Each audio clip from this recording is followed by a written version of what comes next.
xidmətlərin göstərilməsi hansı müddətdə həyata keçirilir?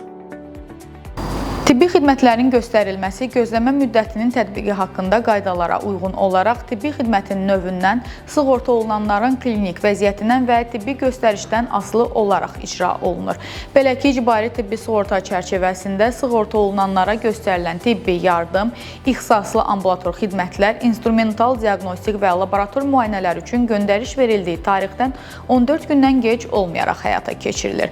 Koklear implant sisteminin və oynaqdaxili endoprotezlərin yerləşdirilməsi istisna olmaqla planlı stasionar tibbi yardım üçün sığorta olunana göndəriş verildiyi tarixdən 20 gündən gec olmayaraq həyata keçirilir.